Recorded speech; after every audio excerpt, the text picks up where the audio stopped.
It's Friday, February 12th. I'm Ashley Banks filling in for Roland Martin. Let me tell you what's coming up on Roland Martin Unfiltered. It's day 4 of the Trump impeachment trial. His attorneys are trying to make their case against his conviction. We'll show you some of their arguments.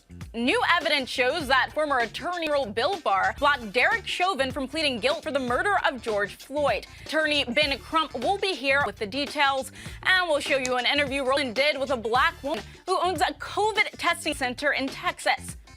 Our Education Matters segment, educators discuss Biden's plans for parents who want school choice. Plus, we'll show you Roland's one-on-one interview with the legendary Otis Williams of The Temptations. It's time to bring the funk on Roland Martin. Let's get started. He's got it. Whatever the miss, he's on it. Whatever it is, he's got the scoop, the fact, the find. And when it breaks, he's right on time and it's rolling. Best believe he's knowing. Putting it down from sports to news to politics. With entertainment just for kicks, he's rolling. It's on go, roll, y'all. It's Roland Martin, yeah. Rolling with Roland now. He's funky, he's fresh, he's real, the best, you know he's Roland Martin now.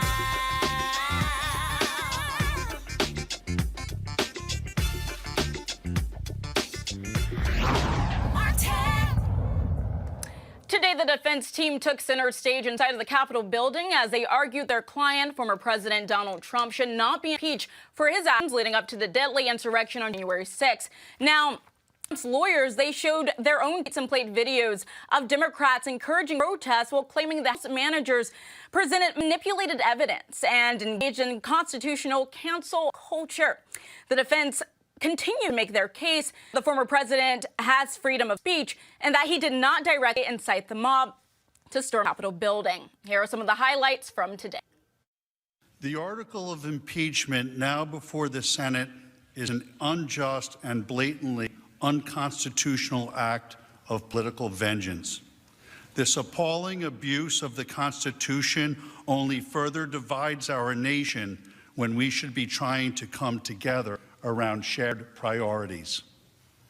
Like every other politically motivated witch hunt the left has engaged in over the past 4 years, this impeachment is completely divorced from the facts, the evidence, and the interests of the American people. The Senate should promptly and decisively vote to reject it.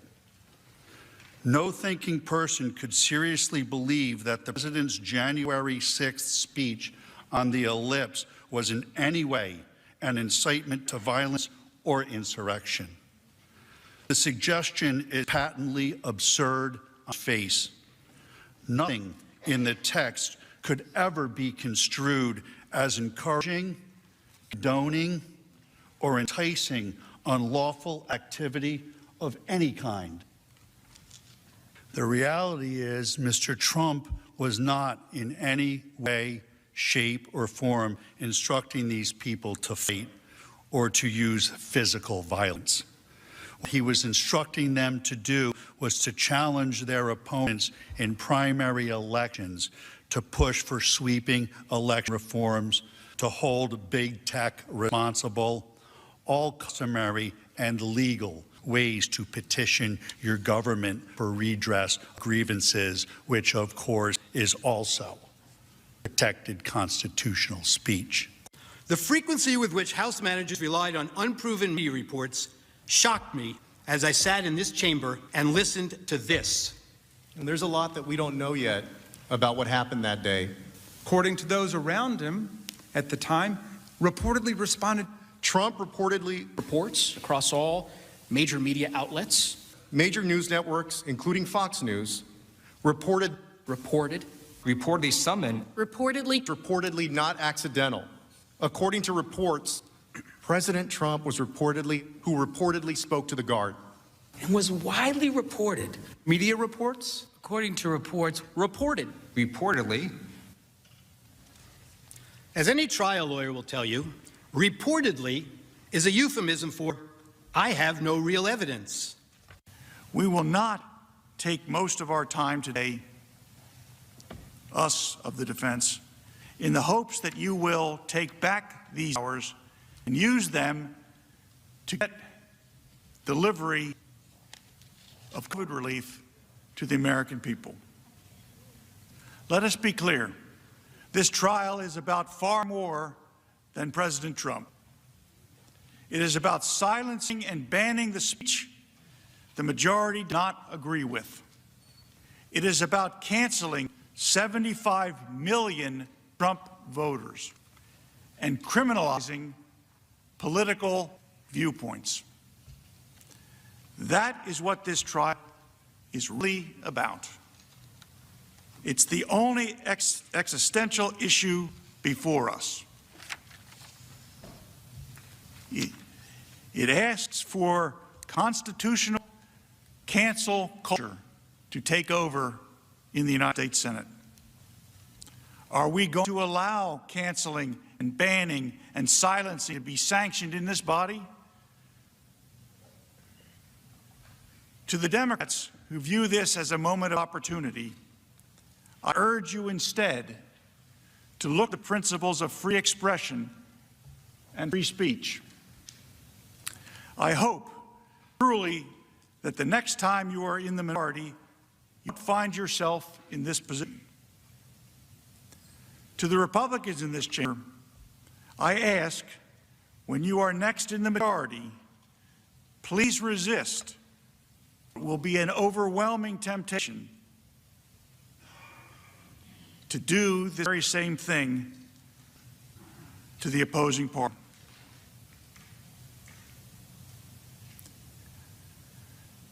Members of the Senate, this concludes the formal defense of the 45th President. President Trump engaged in a course of conduct that incited an armed attack on the Capitol.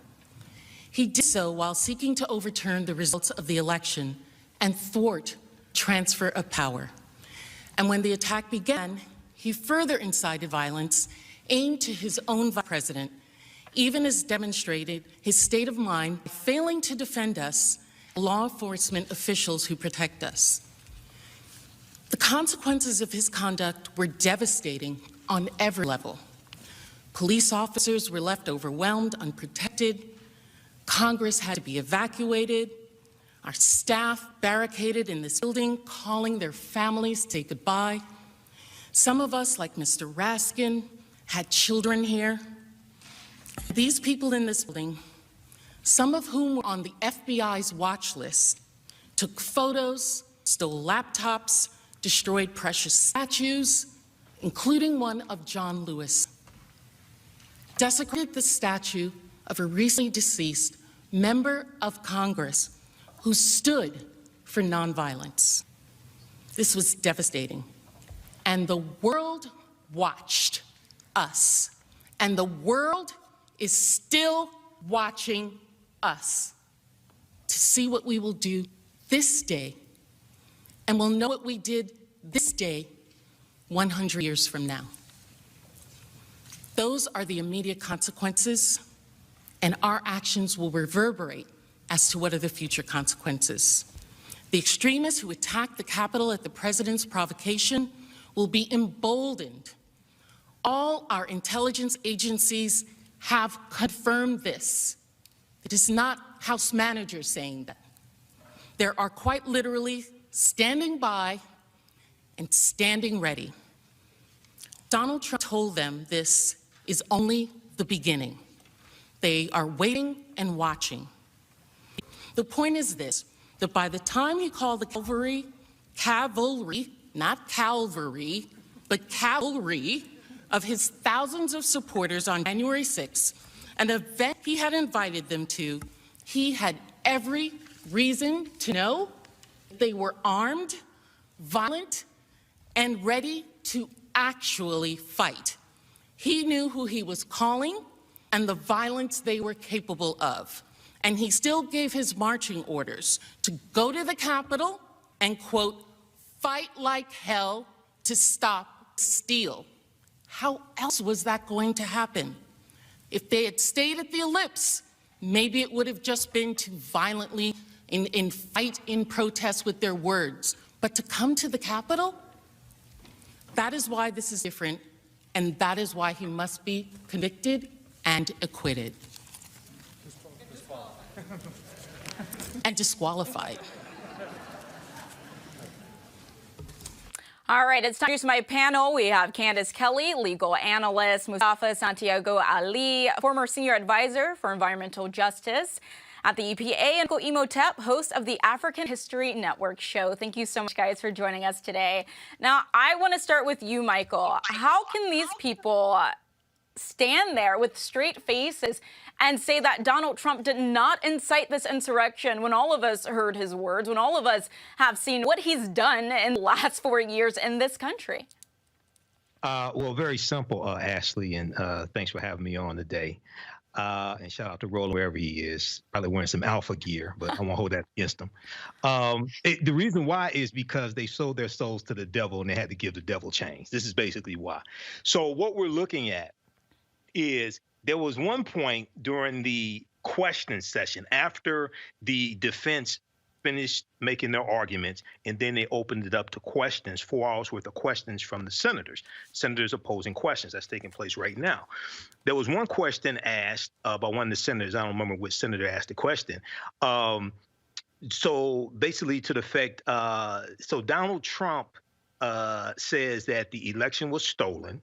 Okay, and they were asking, okay, so are you saying that the election was stolen? Is that argument that you're making, that the election was stolen from Donald Trump? And the attorney did not want to answer the question directly. He said, it doesn't matter what I think. Well, no, the lie of the big steal, okay, the name of the rally was Stop the Steal rally at the White House. The lie of the big steal is directly tied to the insurrection. You weaponize this lie that the election was stolen from you to enrage these people, and then you sent them to the U.S. Capitol to interrupt a constitutional mandate, a constitutionally mandated joint session of Congress, joint session of the legislative branch of government, where they are certifying the votes from the Electoral College. You wanted them to interrupt that and stop that so that you could stay in power. So the lie is directly tied to the insurrection. Exactly. Like you're saying, Michael, some people are stating that that day on January 6th, that Donald Trump did not incite the insurrection. Let's pretend he didn't that day. All we know he did. You can say leading up to that point, he had been inciting something like what we saw on January 6th. Now, Ness, I want to go to you. What were your thoughts on those remarks? Well, I think that when we look at this, we are looking at a train that's just already off of its tracks. And it's just not unfolding the way in terms of due process that a regular session would. Let's look at the facts. We've got somebody like Ted Cruz, who is behind closed doors. He's supposed to be our juror, right? He is speaking with the defense attorneys. And that's really unacceptable when we look at any court of law, which we know this isn't. But let's analogize it and look at it that way. We also know that a lot of the Republicans weren't even in the room at the time listening to any of the arguments. We also know that there are going to be 17 people who are not going to say, hey, yes, let's go ahead and let's make sure that we disqualify Donald Trump all along. So when I look at these statements, like you said, Ashley, and the fact that they really are just lies, and the fact that leading up to it, we see all of the little breadcrumbs that we can connect and make one big loaf of bread, right? At the end of the day, on January 6th, the Republicans, it didn't matter because they were playing a game today where they were just kind of killing time. Allotted 16 hours, only took 2 hours and a half in order to make their case because they ultimately knew and know what the decision is going to be. But I think that after 2 days of 10 hours of what the prosecution, if you will, did in terms of laying its case, they laid their case. They showed that there was foreseeability. How could Donald Trump not know when he gets briefings every day? And we know that he watches TV every day the way that he does.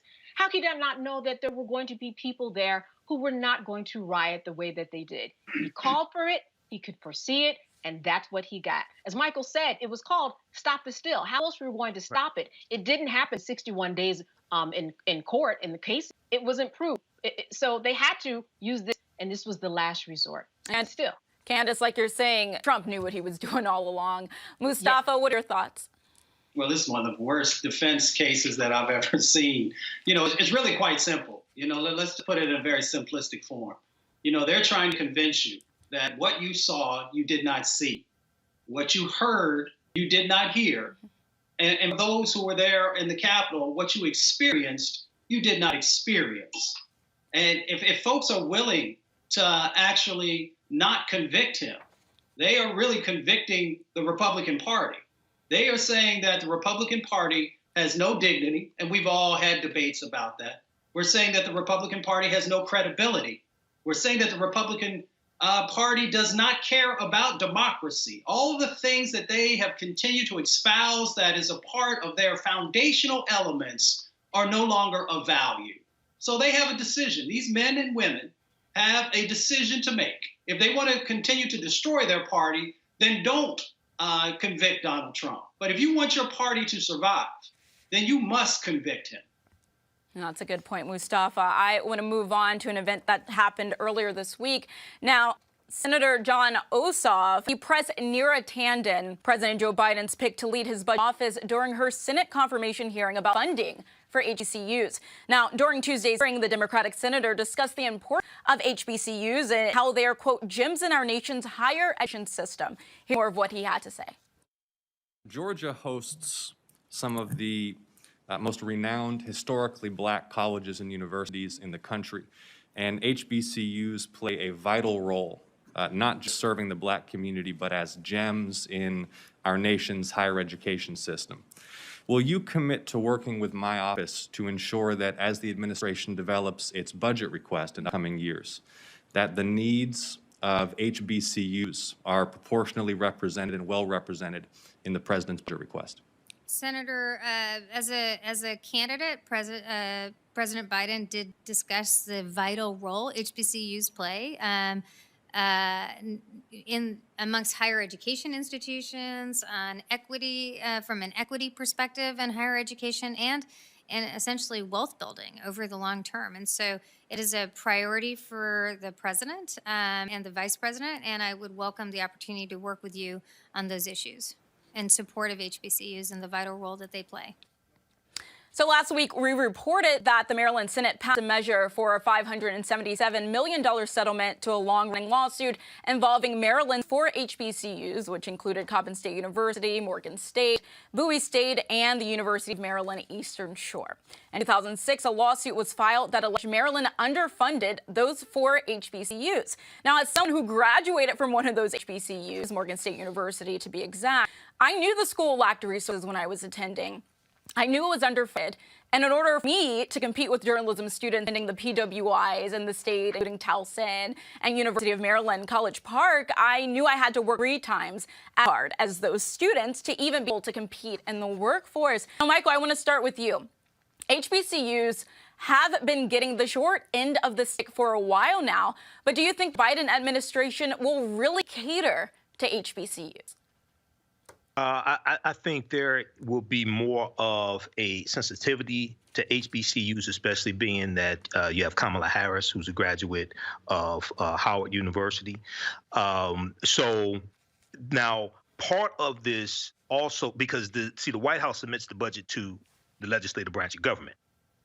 And it's approved in Congress. So I think in the White House, I think there will be a greater sensitivity, even a greater sensitivity than under the Obama administration, because one of the criticisms under the Obama administration was that you didn't have anybody, if I remember correctly, you didn't have anybody in the cabinet who graduated from an HBCU. This is one of the criticisms. There wasn't that sensitivity. And then also, even though I think it was inadvertent, I don't think when they changed the Parent Plus loan program to look back 7 years in the parent's credit history, and it had a devastating impact on HBCUs. It wasn't something, from my understanding of this, it wasn't something specifically done to hurt HBCUs because it was all across the board.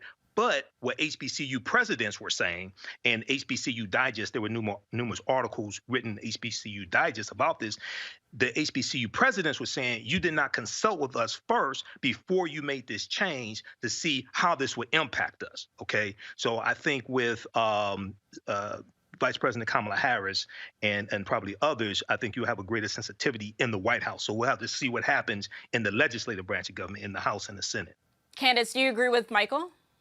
You know, definitely. I mean, Joe Biden is definitely going to be more sensitive to the issue because that was his platform. Let's end the racial disparity. So when we talk about racial disparity, we were talking about legacy and wealth building. And when we talk about legacy, we are talking about HBCUs, which historically, which is why they exist, they existed because of the fact that this was the way that African Americans were able to get educated and try to close that wealth gap, one that is just far beyond what we want it to be. But certainly, President Joe Biden knows the level of expectation, not only because he ran on that and because Black people came to the table and voted for him, but because of the fact that, like Michael said, he's got someone that went to an HBCU, understands the value of it, and understands what it means to be in college and how that affects legacy. And that's what we're looking at overall, legacy. The folks that we see out on the streets that are making it and aren't making it, it all has to do with what came before them. So when we can build that foundation, I am hoping that the president understands that that's a foundation that we need in order to move up. Now, Mustafa, if the Biden administration doesn't step up, what is something that HBCUs can do in order to get the thing they need? Well, we're going to have to work with public-private partnerships. But first of all, we should not let Biden or members of Congress off the hook for making the investments. And the reason being is because you can't build back better without making sure that the alumni and those current students who are part of our HBCUs are not a critical part of that. The STEM programs and all these other programs that are going to be so critically important for us to be able to meet the need that the president has put out. The second part of that is that, you know, we should also be making sure that as the rest of the cabinet is filled out in the second and third level positions, that it's filled with individuals who have the sets of experiences who come from HBCUs, because there's a certain set of competencies that come with that education and those sets of experiences, which also will be critically important. And then again, you know, the presidents can work with a number of others, whether it's foundations or whether it is in the corporate world, to make sure that they are also living up to this moment. There is a cultural shift that has happened in our country, and you have to make the investments both in the people and in the resources that are necessary for both the sets of challenges that we have in front of us and a huge set of opportunities. Now, Michael, I'm sure this is an obvious question, but would you say the underfunding of HBCUs is just a bigger ploy to get rid of them? I think that's part of it, to get rid of them, but also sometimes, now historically, oftentimes you had, you know, sometimes Republicans that may have been more of an advocate for funding HBCUs. Also, that's something else. But I think a lot today you have a push to underfund them.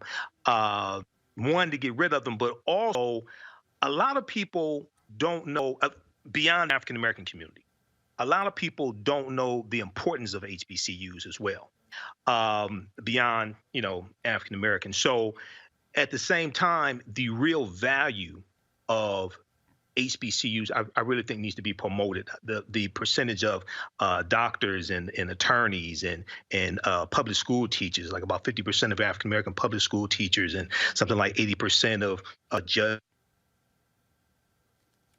Looks like we lost Michael. Candace, now, Michael was making a good point that a lot of people don't have understanding of the importance of HBCUs, the value that they have. Can you speak to the value of an HBCU and why it's necessary? Oh, sure. Well, hey, first let me start by saying I went to Howard University. So the importance and value of going to an HBCU is that there are certain experiences, there are certain things that you do as a student where you're not interrupted by this whole idea of trying to negotiate who you are in terms of your race, which is often the case when you go to a mall or to a restaurant or to any place where you are specifically the O&O, the one and only somewhere. So you go to an HBCU, not only do you not have to deal with that, but you're able to build other skills in place of that, okay? So that you don't have those stressors. You don't have to be competitive with the world in a way that you used to. And when you take that off of you, it shifts. It allows you to open yourself to do other things. And I just want to comment on something that you said earlier when you said, "Hey, what are the options if this doesn't happen in terms of the HBCUs that don't get the money?" Let us not underestimate the power of sororities and fraternities. That leads us back to Kamala Harris once again in terms of what they can do in order to make some magic happen. I know that there are thousands of people who are listening today who understand the power of those sororities and fraternities to get together and shift and make movement and turn over possibly an idea that that this could never happen, or if something doesn't happen, to make it happen. They do have a lot of power and a pipeline to Kamala, who seems to be open to that. I mean, certainly she better. She's got a lot of sorority sisters that are looking for her to pick up their phone at the other end. Yeah, very true, Candace. Now, Mustafa, before we go to break, do you have any last words you'd like to say about this? Yeah, so we can't even deal with the paradigm of if they are not, because it should be an impossibility for them not to make the investments now. Here's what I mean by that. Joe Biden, and part of his executive orders, has talked about full equity analysis of all the resources and policy decisions that are happening inside the federal government. So, and then we also know, let's say in the environmental and climate context, they're dedicating $2 trillion in that space. So how much of those dollars are actually going to go to HBCUs? How much of your resources at both CDC and HHS and a number of the other scientific departments and agencies are now going to go to make the investments to build the critical infrastructure inside of our HBCU so that they can fully compete with PWI universities, which we know have huge endowments and get all kinds of money that's coming in. So it is, in my mind, it is an impossibility, but we have to hold the accountability in the process of them not making significant investments inside of HBCUs. Yes. Now, Michael, I hear you're back. If you can just Yes. finish your statement.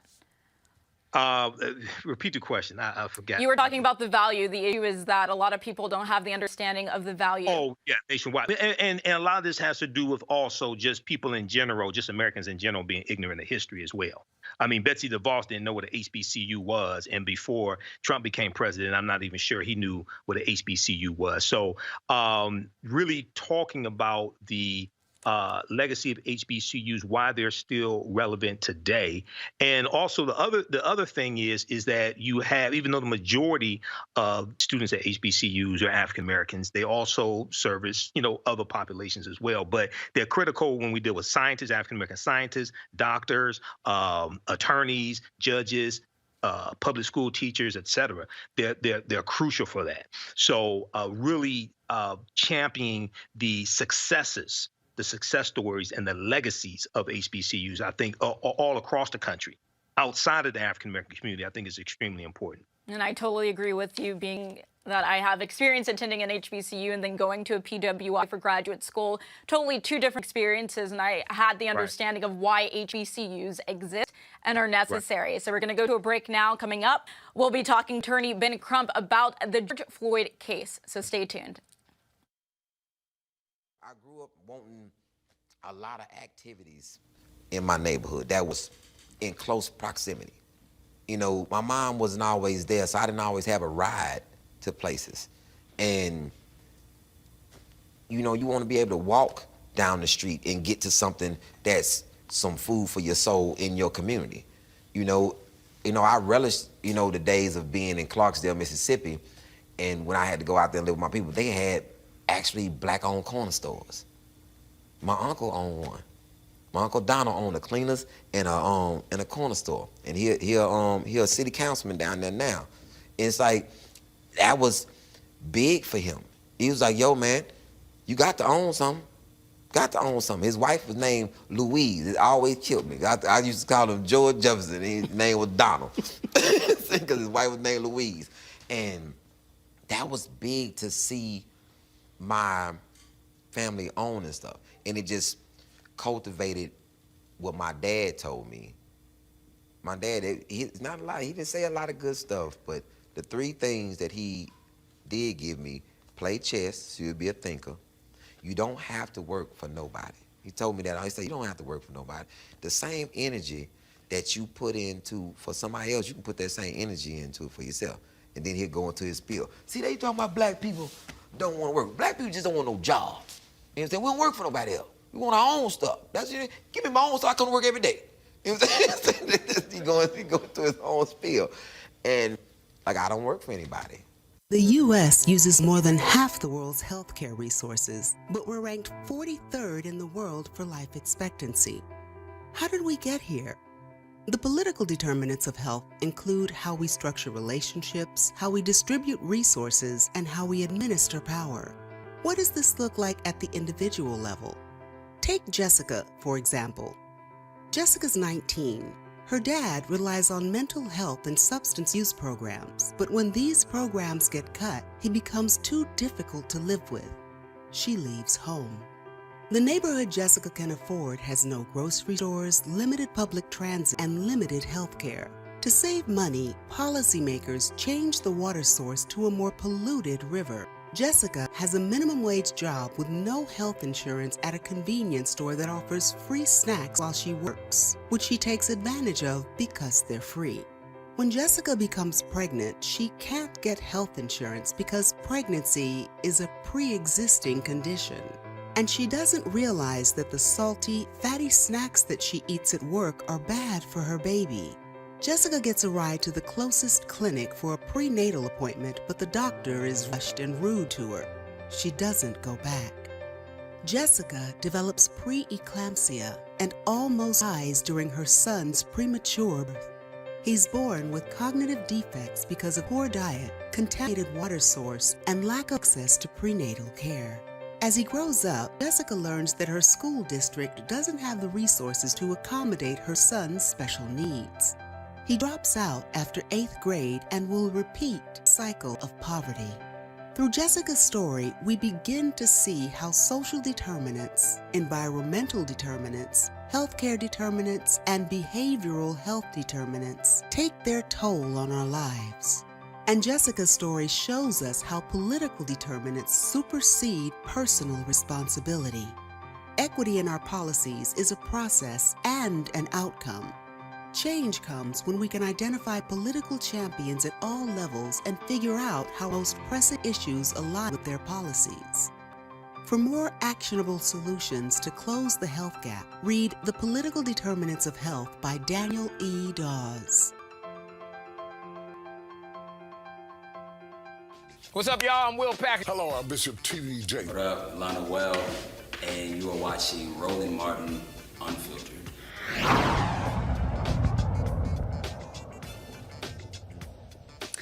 Attorney General William Barr blocked ex-Minneapolis police officer Chauvin from pleading guilty in George Floyd's death. Now, officials say Barr rejected the plea deal because he felt like it was too soon and that the investigation into Floyd's death was in its early stages. Officials told the Associated Press that the former police officer was prepared to plead guilty to third-degree murder in George Floyd's death before Barr blocked the plea deal last year. Now, on May 25th, bystander video captured Chauvin kneeling on Floyd's neck. Floyd cried out that he couldn't breathe almost 9 minutes. Death sparked outrage not just in the U.S., but around the world. Many activists called for the defunding of departments across the nation. Chauvin is scheduled for trial March 8th. He faces charges of second-degree murder and manslaughter. The 3 other officers involved in Floyd will face trial later this year. Joining me now to continue this discussion is attorney Ben Crump. Ben Crump, thank you so much for joining me today. Now, Derek Chauvin could be behind bars right now if Barr hadn't rejected his plea deal. So what are your thoughts on this? Well, it's very intriguing when you think about the fact that one of the things they said would be accomplished by him ending this plea would be that the protests, the unrest, would likely come to a halt once he was held accountable.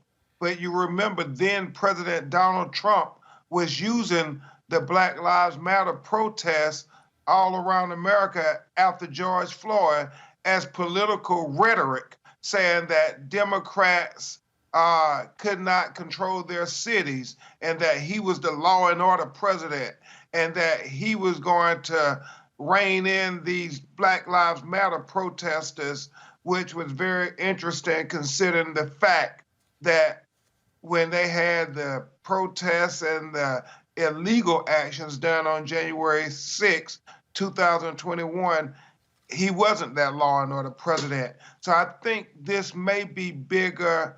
This may be part of a bigger dynamic where this Attorney General Barr, they did not want to see the protests stop. So what you're saying, as we know, former Attorney General Bill Barr, his thoughts were in line with Trump a lot of the times. And as it's come out yesterday that he rejected the plea deal simply because he said it was too soon and that the investigation was in its infancy. But you're basically saying that there has to be a bigger picture here, and that's not at all the reason behind this. What I'm saying is one could look at all of the dynamics at play, and we will never know what was in his mind or in his heart when he prevented the plea of the officer who kept his knee on George Floyd's neck for 8 minutes and 46 seconds to be held to account using the pretext excuse that the investigation was too early. Well, they convict black people all the time when there's little to no investigation. What was different about this situation? The fact that you had the video that showed the crime that he committed. It was clear that he caused George Floyd death and that he was the person most culpable of causing George Floyd to no longer be able to live. And the fact that he says it's too early to have him in a plea of guilty to murder is asinine. The video from day one told us that Derek Chauvin was guilty of murder. Ben, a lot of people are on the same page as you, and I know when I read this report yesterday, I was saying to myself, was the video not enough? It's clear in the video what Derek Chauvin was doing. It's clear that George Floyd was in distress and he was calling out for his mother as Chauvin had his knee on his neck for that 8 minutes and 46 seconds. So it's really strange that Barr said it was too soon. And like you said, if Derek Chauvin, maybe if he were a black officer, the situation would have been different and he would have been charged and sentenced possibly for the murder of someone. Now, I was there during the George Floyd protests. I was in Minneapolis on the ground reporting in May and June. And so I spoke to a lot of activists who were saying to me that they don't believe justice will be served in this case. They believe, especially where Derek Chauvin will have a separate trial from the other three officers, that he's going to get off. Now, what are your thoughts on that? Well, I don't ever take it for granted when a white police officer unjustifiably kills an unarmed black person in America, that it is a foregone conclusion that he will be convicted. However, I do believe this evidence is overwhelming that Derek Chauvin will be convicted of killing George Floyd. With that said, we are never, ever surprised when they enter into the intellectual justification of discrimination to further engage in the legalized genocide of colored people. So we don't take it for granted. We all have to be focused in Minneapolis on March 8th until we hear the judge gavel come down, finding him guilty of murder, murder, murder. Ben, before I let you go, has the family said anything in reference to this new news? I'm sorry? Has the family said anything in reference to this new news about former Attorney General Barr? You know, the family has been focused on trying to prepare themselves for the trial, so I don't think they have dealt with these issues at all. You can imagine the emotions they're going to go through watching this trial, as all of us are going to go through. I'm certain that that video will be shown 100 times from every different angle. And to us, George Floyd is a hashtag. To them, that is their brother, their father. I mean, remember Philonis and Rodney slept in the bed with George when they were little boys. And to watch him have to suffer like that and they not be there for him is heart-wrenching. And so we just pray that they can find a purpose from all this pain that they're having to endure. Yeah, it's very heartbreaking. And like you said, Ben, for all of us, even if we didn't know him. Just watching that tape on repeat, it was devastating to see something like that happen to an American, right, to happen to someone like George Floyd. We will be following this case as we have been doing, and we will stay in touch. Thank you so much, Attorney Ben Crump.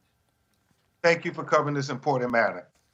All right, I want to open this up to my panel. Now, Candace, what are your thoughts on former Attorney General Bill Barr basically rejecting this plea deal that could have landed Derek Chauvin in jail? Well, you know, even if he had landed him in jail, Derek Chauvin said, I'll go to jail for 10 years, which is not a lot of time, especially if we're going to find out down the line that he gets off a little earlier because of good behavior. So that really is nothing when you look at the life of George Floyd that was taken away. But certainly there had to be some strategy behind William Barr rejecting this idea that he go to jail on a third-degree manslaughter charge. And certainly I think that Ben Crump has hit the nail on the head, obviously, in that Bill Barr is not someone who has great sympathy for Black men. Look at what he did in lifting the federal moratorium 6 months, just a few months before the ending of Donald Trump's term. He did that for a reason. He made sure that Black men were put to death, and in the most expeditious way than we've seen from any other president, lifting the moratorium. So there was more than we know that was going on behind the scenes. This wasn't Bill Barr just saying, no, I believe that, that we should have some more investigative work into this because Derek Chauvin will probably be found guilty. He was doing this as part of a political scheme, just like Crump said. And like you're saying, Candace, when it comes to Bill Barr, there was an interview that went viral last year where he was saying that he didn't believe police brutality was a thing. But he was saying that racism wasn't a thing. But in the same breath, he talked about how systemic issues are a thing. And so essentially, he was admitting that racism is a thing. And so we know that he isn't for the Black community. We know that he isn't for the George Floyds in this country. And to see him reject that, of course, it does not come as a shock. Was there something else you wanted, Candace? Well, I was just saying that, yeah, and certainly we've seen that not only this, but in other contexts in terms of what they think, not only about Black men, Black people, the Black Lives Matter protests. This was all part of a bigger scheme. And the fact that Derek Chauvin found it just, had the privilege in him enough to say, not only do I accept 10 years, but I would like to go to federal prison. And in addition to that, I do not want to be sued down the line for civil rights. And why we're dealing with Barr in the first place, because this would have been a civil rights issue that they would have had to make go away. And when we look at cases historically of people being sued for police brutality and then police getting off, they generally go further and sue for their civil rights. And that's where they have their wins. So Derek Chauvin was saying, yes, give me this little sentence. And then down the line, I don't even want to be put back on the stand for civil rights. It really doesn't make any sense. And it all would have worked extra well in his favor. That's a good point, Candace. Now, Michael, what are your thoughts? Well, I talked about this last night on the African History Network show, and News1.com has an article about it, as well as NBC News. NBC picked it up from the New York Times. So I posted it also on our Facebook fan page. So some people were saying they were happy that the plea deal was not accepted because they want Derek Chauvin, former officer Derek Chauvin, to be put on trial. I found it interesting that he did not want to face federal civil rights charges. Okay. We know the bar is high for federal civil rights charges. You have to prove willful intent. It probably applies here. Willful intent probably applies here. But the other thing was, Attorney Crump, I think, made the point, or somebody alluded to the point, that maybe they did not want the protest to stop. If Officer Derek Chauvin had have pleaded and gone to prison, a lot of the protests out in the streets probably would have dissipated. Mm-hmm. Donald Trump juxtaposed the protests with law and order and campaigned on this. Okay, and the Wicked Witch of the West Wing of the White House, Kellyanne Conway, basically got caught saying that to a certain extent the protests were good for Trump and his reelection. The protests out in the streets. because he's saying this is what streets are going to look like if Biden is president. But he's like, this is what they look like under the Trump administration. Okay, so it may have been a tool to say we want these protests to keep going on so we could campaign on this and try to stay in office. That was good. As you said, Michael, he was doing a lot of projecting, and that just goes back to inciting the Capitol insurrection, where during the debates he was, stand by, stand back. Basically, we have to take our country back. Right. Stand by and stand back to the Proud Boys. Yeah. Exactly. Yeah. All right, Mustafa, we're going to end with you. What are your thoughts? Well, we can just deal with the facts. Trump was dealing with a failing economy. Trump was dealing with a pandemic.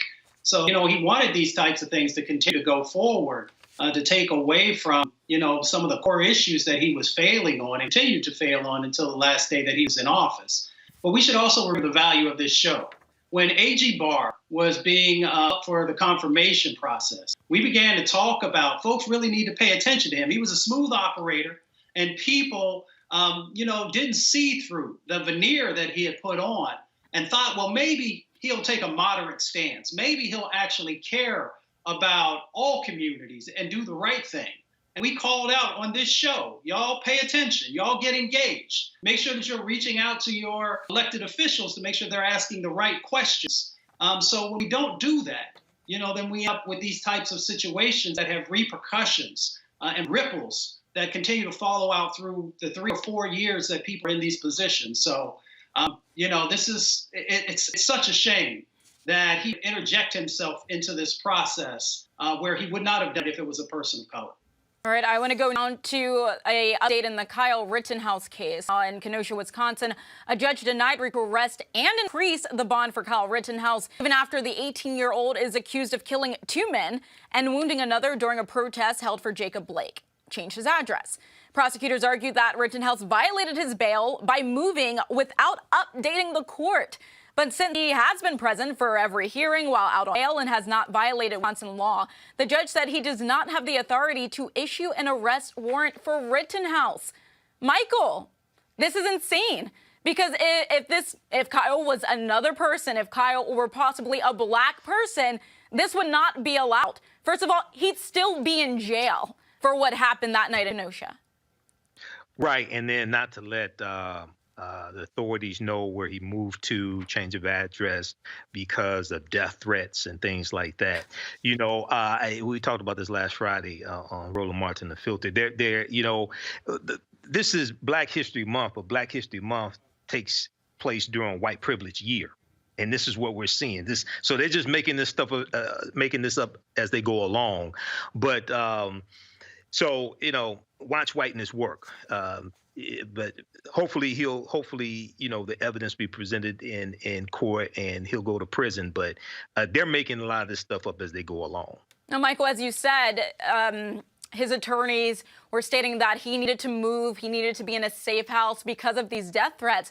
But when do we care about death threats that people like Kyle Rittenhouse are receiving? Why should that be a concern? Right now, you're supposed to be abiding by the laws. The law says that you have to inform the courts that he's moving, then you have to do that. This makes no sense. Candace, what are your thoughts on this? It's interesting because they've been playing pretty legally loose with Kyle for a little bit. Lest we forget the time that Kyle went out drinking with his mother, which, by the way, he was allowed to do. You can drink even if you're underage, if you have someone that is overage.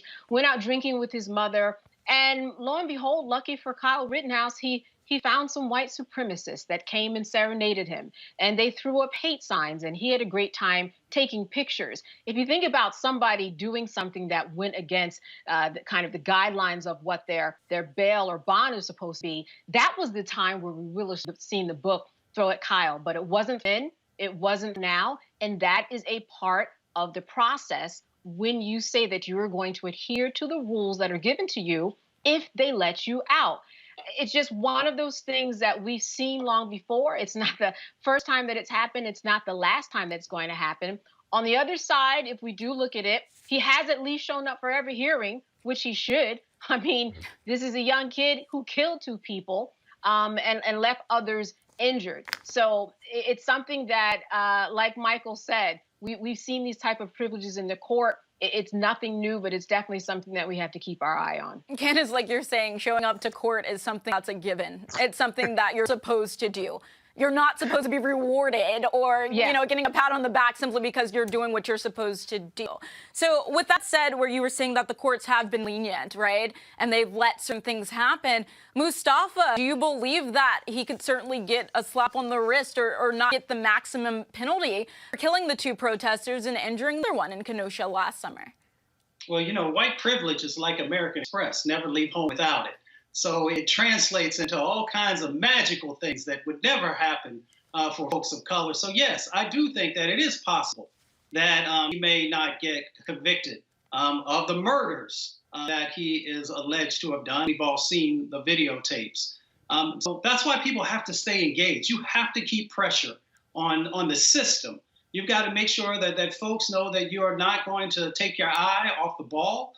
And that you will also make sure that you utilize your vote in each of the upcoming elections to make sure that we get the right judges in place, to get the district attorneys in place, and all the other incredibly important positions. So we're going to keep pushing. We're going to keep holding people accountable, and hopefully things will lean toward justice. I think that's important, what you said there.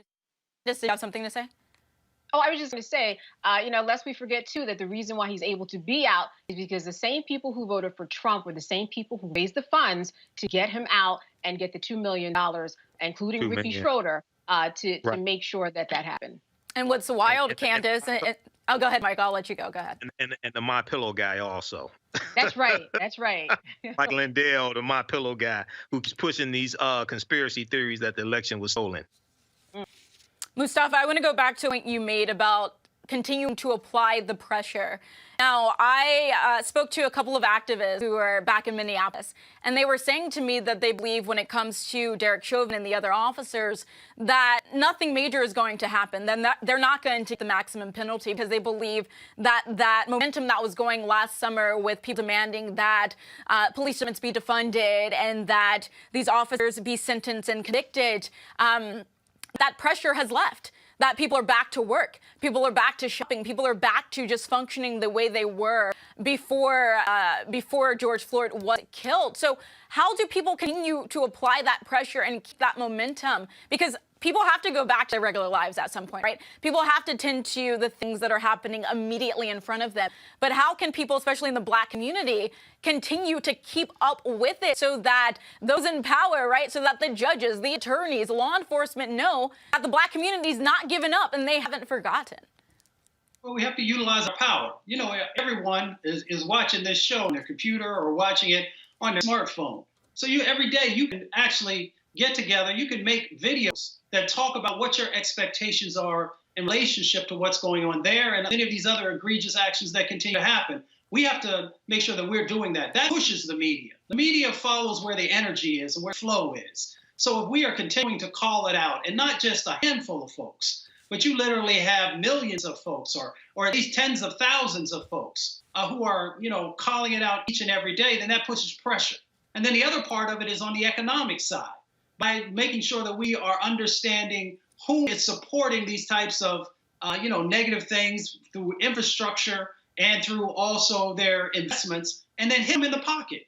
I'm a big proponent of economic boycotts if you can get enough focus, and it will get people's attention, and it will keep enough pressure that hopefully then the court system does the right thing. And when it doesn't, we don't give up and we just stop and say, well, that didn't work. You continue in these movements. If you want systemic change to happen, then that means that, yeah, you got an everyday life going on, but these actions are actually impacting your everyday life. So you got to carve out a small amount of time to invest. And you got to also support shows, whether on the radio, like the folks who we have on the panel today, or on this show, that every time you are supporting them so that message continues to resonate time and time and time again. All right, Mustafa, and like you said, hitting them in the pockets, that definitely works. Now, Michael, final thoughts on this? Well, I think Mustafa is correct when we talk about economic withdrawal strategies and the different types of economic withdrawal strategies. One, we know that a lot of people are invested in privatized prisons and don't know it. It's through their 401k plans. It's through their pension fund plans. So if we look in the city of New York in June of 2017, city employees of the city of New York withdrew $48 million from privatized prisons. They were invested through like their 401k plan and pension fund plans. Okay. There are different ways we can redistribute the pain, as Dr. King said, April 3rd, 1968. We also know that a lot of people are invested in entertainment companies that finance a lot of these right-wing conservative politicians or et cetera. You can go to fec.gov, Federal Elections Commission, fec.gov, Federal Elections Commission for federal elections, U.S. House of Representatives, U.S. Senate, and President. You can look and see which corporations and which people donated to these particular candidates. And then you can galvanize support around different types of economic withdrawal strategies against them as well. So there are things there are things that we can do.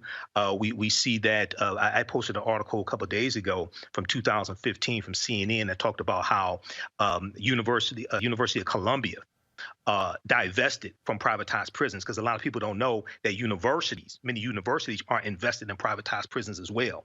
The students at the college started doing research and found out their university was invested in privatized prisons. So between privatized prisons, between entertainment companies that put out negative images of African Americans, there are different ways we can redistribute the pain. Okay, Candace, final thoughts? You know what? People should remind themselves about what happened, because sometimes our memory sometimes forces us to put things on the cutting room floor that shouldn't be there.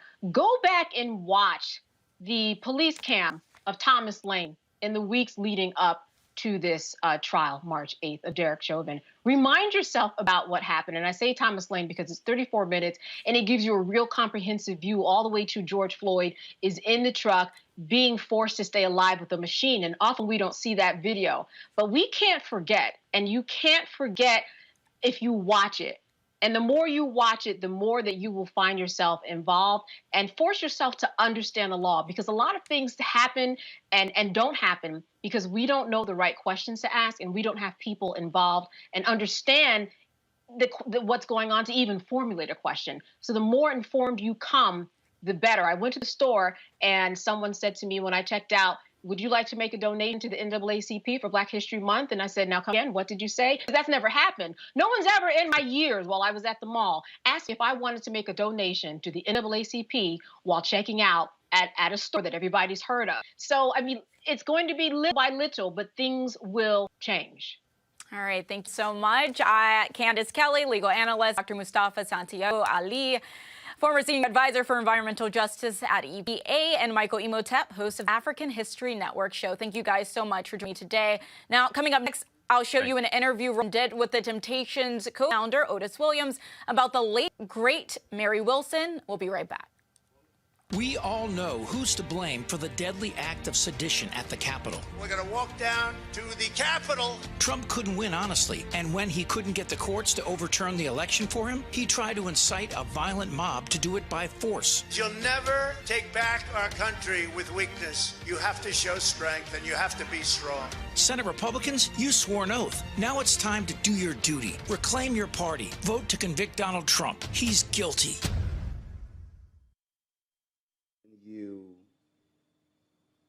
Think about the fact that 2043, we are going to be a nation that's majority people of color. I've really focused on this a lot, on television, on radio, in my speeches. That my focus is trying to prepare us to have demographic power while also having educational, economic power at the same time.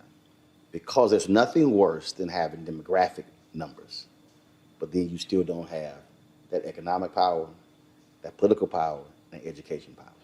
Well, you know, you and I think most people know and understand that education is what we've got to impress on all of our people.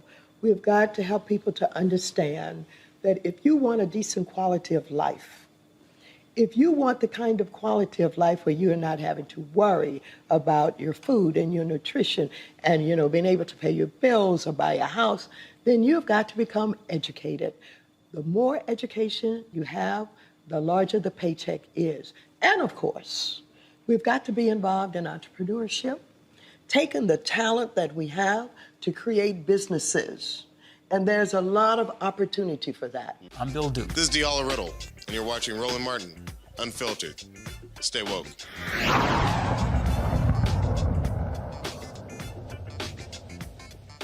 All right, let's go to Tulsa, Oklahoma, where the multi-million-dollar black-owned testing site called MCI Diagnostic Center is headquartered. Now, the center, which opened in November last year, it offers national laboratory testing. The center is capable of turning around results in a 24-hour time period. It's vital during a pandemic where the U.S. has seen more than 476,000 deaths and 1.4 million confirmed cases of COVID-19. Earlier, Roland spoke with Colleen Payne, the testing site's founder, to discuss. Take a look. All right, Colleen, let's talk about this here. So when we look at what's been happening around the country, we were promised, massive testing in parking lots and Walmart and Walgreens, all these things. And we had Dr. Nunez Smith, who co-chairs the Biden COVID task force, who said that we still are not where we need to be when it comes to COVID testing in this country. As someone who owns a facility, just your thoughts on where we stand when it COVID testing. We are, Roland, we are so far behind on testing. And now I think part of the issue is that we are seeing what we call COVID fatigue, which means that a lot of people believe that COVID is not as severe or as frightening as it was. So therefore, we're not being tested. And the ratio of asymptomatic people are even greater. So we look at our drive-through and our sites that we do on a daily basis and realize that we're not touching half of the population that we should be touching.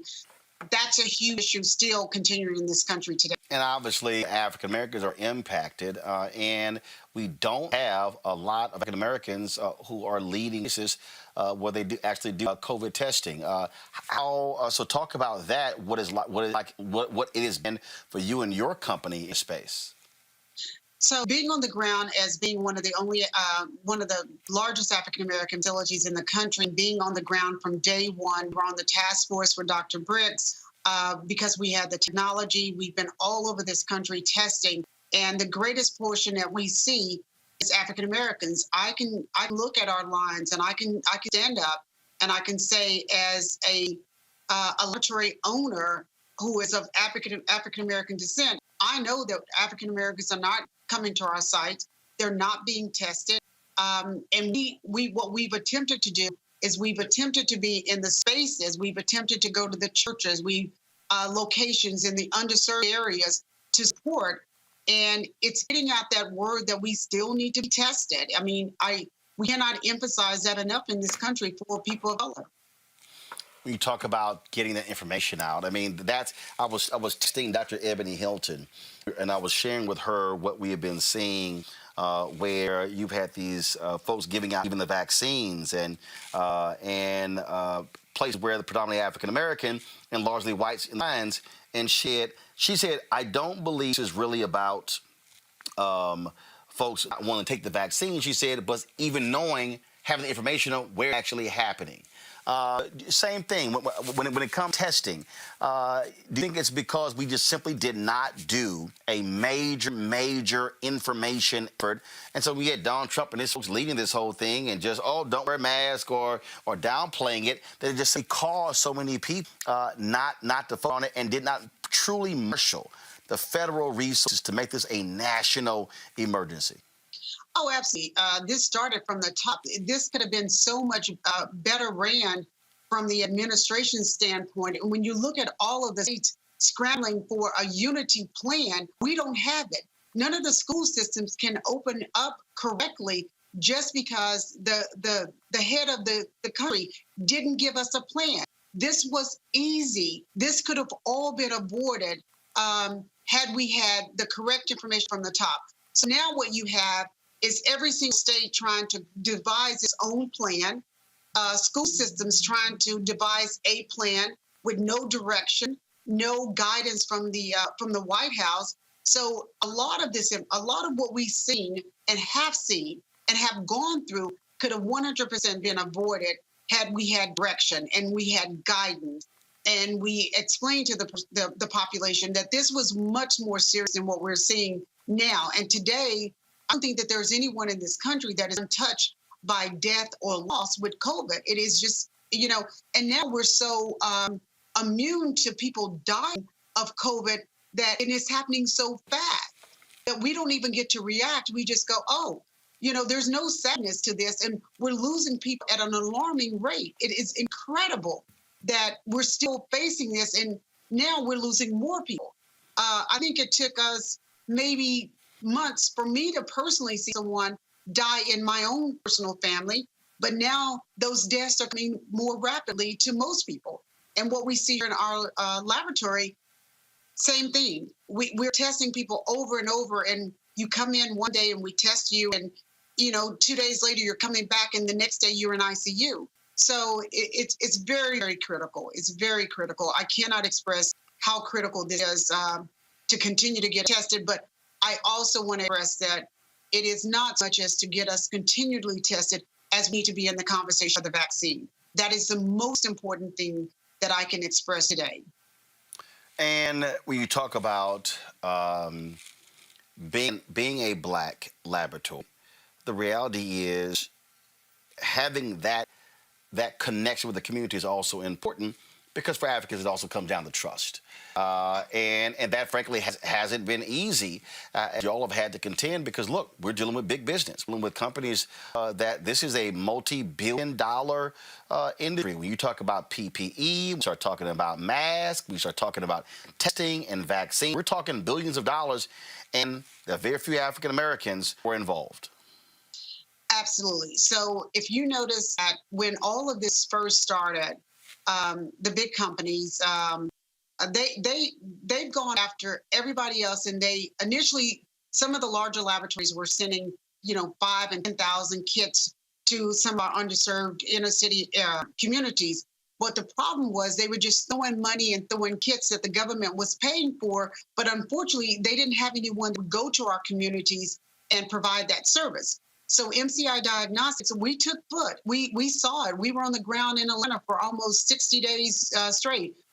We, of course, are based in Dallas, Texas. So we've supported our communities here. But the biggest thing is that we don't have enough people. And the big laboratories, now they're throwing testing to our communities. But see, when we needed you most, you didn't come. And now that the money is kind of like at the end of it, now they're getting with our leaders, our African-American leaders, and saying, we want to come and test the community. But the issue becomes, you needed to test us when you're testing everyone else. And so what I have been fortunate enough to do in our community here is that I've been fortunate enough to teach a number of African-American churches how to self-collect with their ministries and be able to send those tests back to us, so that we can test, so that we can get African-American churches back open. Because I think that the biggest support for us in saving us at this moment is to have our church leaders advise us testing, the vaccine. Those are things that are most important in this season for us. What, obviously, this new administration, from your vantage point, have you seen a change, if you will? Have you seen in the last 3 weeks a really change in how things have been going when it comes to dealing with COVID? Honestly, I like to say that we have a lot of conversations around COVID. We have a lot of conversations around vaccine. But unfortunately, we still don't have the vaccine in any underserved area, most of our underserved areas. We do have enough people of color administering those vaccines. And I can tell you from our own perspective that the roadblocks that are into being a provider, 90% of healthcare professionals that are of African-American descent will never be a provider to carry the vaccine. From HL7 interfaces to being connected to the health departments, to data loggers, to storage. Those are all obstacles that 100% that we face. So even though the African-American community can support the African-American community, they've made it so difficult for you to qualify as a provider. So I'm a provider, but we're still fighting in the state, Texas and Oklahoma, to get the vaccine. We are very fortunate. We have a laboratory in Atlanta that we are being able to provide services there, but they made it so difficult for people of color that do not own a laboratory, and most of us do not, to hold and carry the vaccine. Refrigeration, certificates of compliance for the refrigeration. No one has that.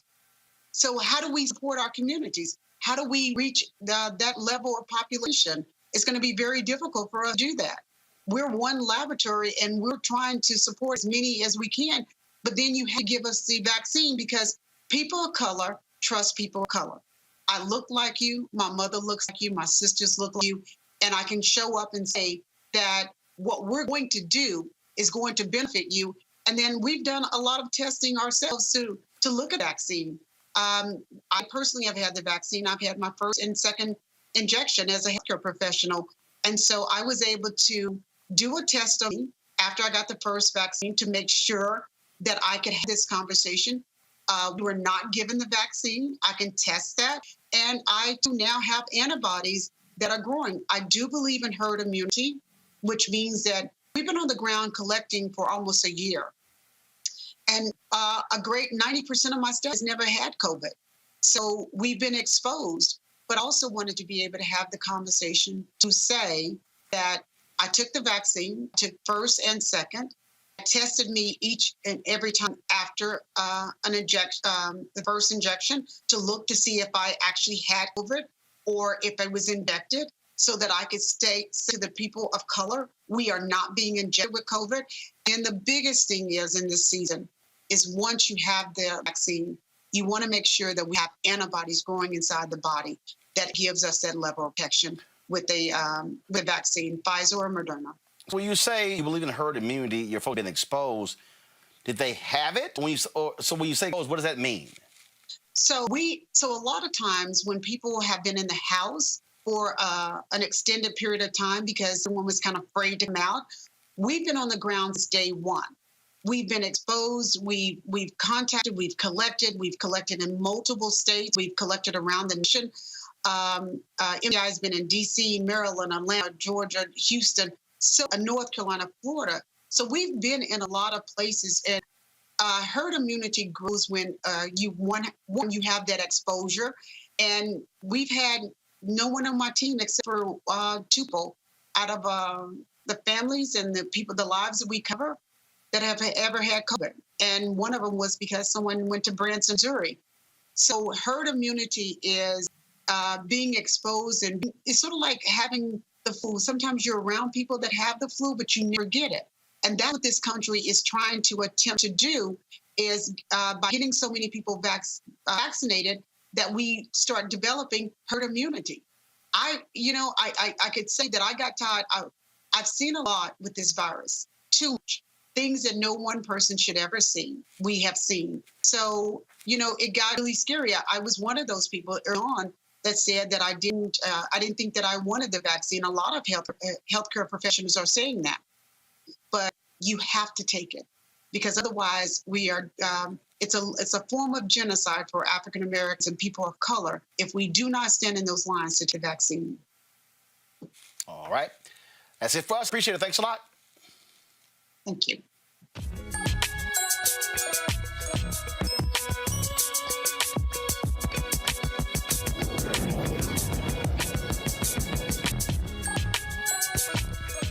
All right, let's go to our Education Matters segment. Due to the pandemic, kids across the nation are attending school remotely, and parents aren't necessarily thrilled with how their kids are being taught. Some parents remove their kids from public schools and place private institutions. Some parents have gone as far as moving to states so that their kids can school in person. This is great for those who can afford it, but for those who usually can't are those in Black and Hispanic communities. So joining me to discuss this further is Sarah Carpenter, Executive Director of the Memphis Lift, Dr. Howard Fuller, civil rights activist and education reform advocate, Delvin Champagne, school choice advocate, and Margaret Fortune, president and CEO of Fortune School. Now, Howard, I would like to start with you. Would you say that public schools are failing minority students? And is the Biden administration the answer? Well, let me answer the second part of it first. No administration is the answer, least of all the Biden administration. And I say that because Biden, to me, has essentially sold out to the teachers union. And as long as I've been at this, I can say for certainty that anybody who has sold out to the teachers union, whatever policies that they pursue in general, are not going to be in the interests of our students. That's the first thing I would say. The second thing I would say is that this issue of our kids going back to school and not going back to school is not a simple answer. And the reason why it's not simple is because the first thing I think we have to be concerned about is the health of not just our kids, but the kids' families, the people who serve meals, the people who drive buses. All of the Black people have all of a sudden become essential workers and have had their health put at risk so the rest of us can be on Zoom. So even though I understand the difficulty of making that decision around sending kids back to school, I don't want us to sit here and think that it's a simple issue of y'all just need to go back to school. And because I'm saying, and I'll say it very clearly, until it is clear that it is safe for all of the people involved for our kids to go back to school, we need to be very leery of that. And the one thing that I know is that schools that serve poor Black and brown kids, they're not likely to have all of the resources that they need to make sure that it's safe to go back to school. Howard, what you're saying, a lot of teachers would agree with you. I'm not sure if you saw this picture was circling around of a Chicago teacher, a Chicago public school teacher, who was sitting outside of the school building in the snow because he felt like it wasn't safer to teach inside of the building. I think he had just had a newborn child. And so essentially he wanted to protect his health, the health of his child, the health of his wife, and felt like it wasn't something, he didn't want to put their health in jeopardy. But a lot of people are concerned, right? A lot of people are concerned about their health, but it's also the students, right? Students right now who come from, let's say, Baltimore City Public Schools, where I taught, where they weren't learning what they were supposed to be learning in the first place. They were already behind, and now they're on Zoom, and they're even further behind than where it should be. So, Margaret, I'll address you. What's the solution? What needs to be done? There are pros and cons to both sides here. I think the politics and the public health facts. And I'm in a state, California, where most of the schools have been shut down. You have a coordination of the big city superintendents and the teachers union to say that we're not going back to school until everybody is vaccinated. The governor, Governor Newsom, is facing a recall that is in part fueled by the inability to get schools back open. But as a school leader myself, I run a school system with 2,300 kids. 65% of them are African American. Opening and closing school is no simple matter. And what we've done, at least in this state, is to put schools in a position where they open up, they close back down. There's lack of clarity about what the direction that the state is going in and that the county is going in. And yet you have schools that have put serious safety precautions in place to make returning to safe for kids and for teachers. For example, universal testing programs, making sure that the heating and air conditioning units are hospital grade to kill infection, kids being, having the temperature checks at the door, training around contact tracing. So I think that what's happening in our state is that there's a ramp up in terms of vaccination, in terms of identifying where vaccinations are going to happen, but we don't actually have the vaccine. So the last thing I'll say on this is that there's a timing issue. Biden has set as a priority to get schools reopened within his first 100 days. Well, his 100 days ends at about near the end of April. So are we going to open up schools just to shut them back down for the summer? I think that what is likely to happen in places where schools are not open is that schools are going to be gearing up for opening in the fall. And I think that we should be fully prepared to open in the fall, whether that's hybrid or in-person socially distanced. Delvin, I want to ask you, what are your thoughts? Do you believe that kids should be going back to school now, or we should wait? Delvin, are you on mute? Can you hear me now? I can hear you now. Yes, sorry. So here in Maryland, the governor just gave a pretty much a mandate for schools to open back up by March 1st. But I think that that schools that the local schools should partner with the state and they should try to be as accommodating to students, especially students with special needs, IEP students, students with English as a second language, and we call them farm free and reduced meal students. I think that it's important that we focus on those students first because they are the ones that have the lowest proficiency and they're more at risk for lower outcomes going forward. Sarah, what are your thoughts when it comes to especially minority kids who are already behind their white counterparts?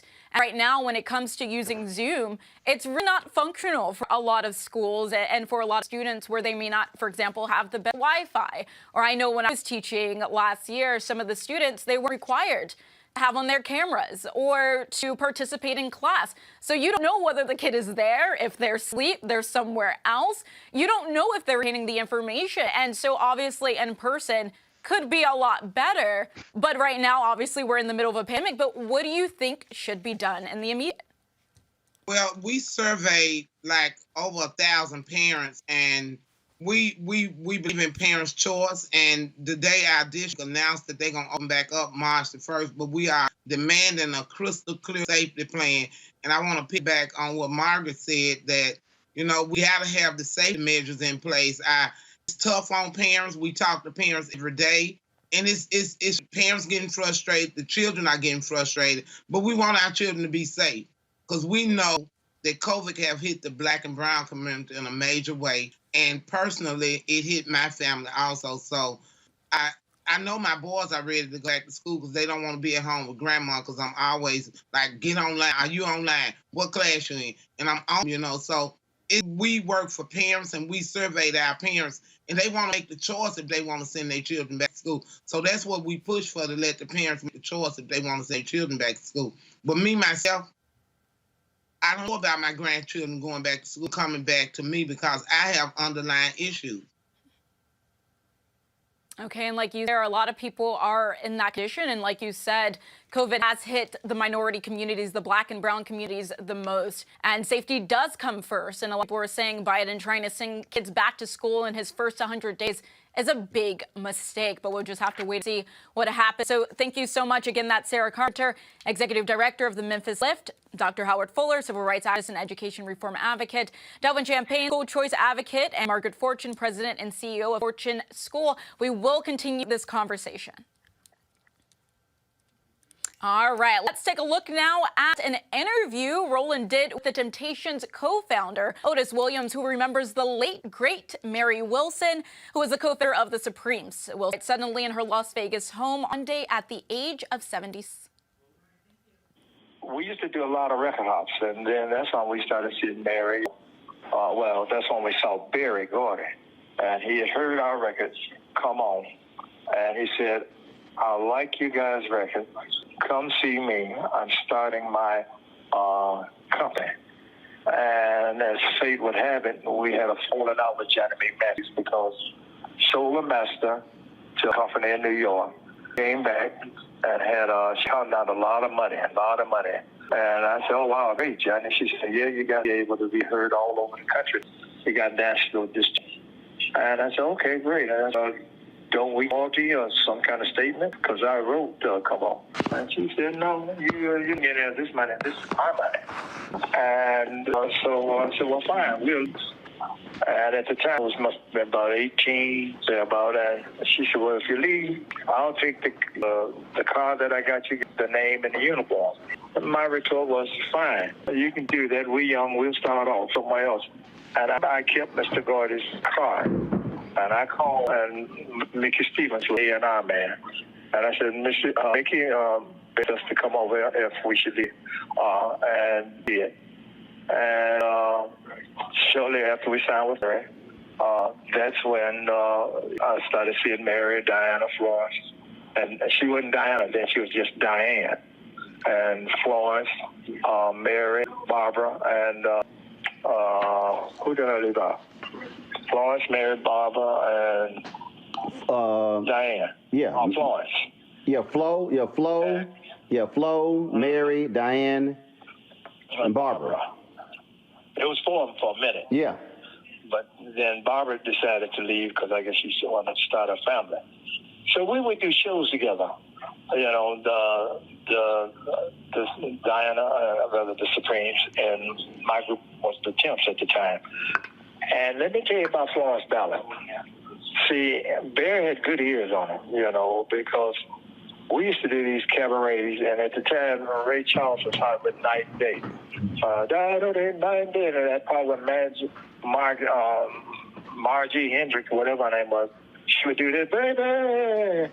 She would score all that. So when Flo did that part, people at the cabaret where we were performing fall out because Flo could deliver it, and she had that kind of voice. But when I was Motown, evidently Barry heard another kind of thing in Diana's voice, and you be the lead singer, because Diana had that kind of voice, was not R&B, but I guess to sell records, that kind of voice that black and whites could relate to, and that's how she became the lead singer for the Supreme.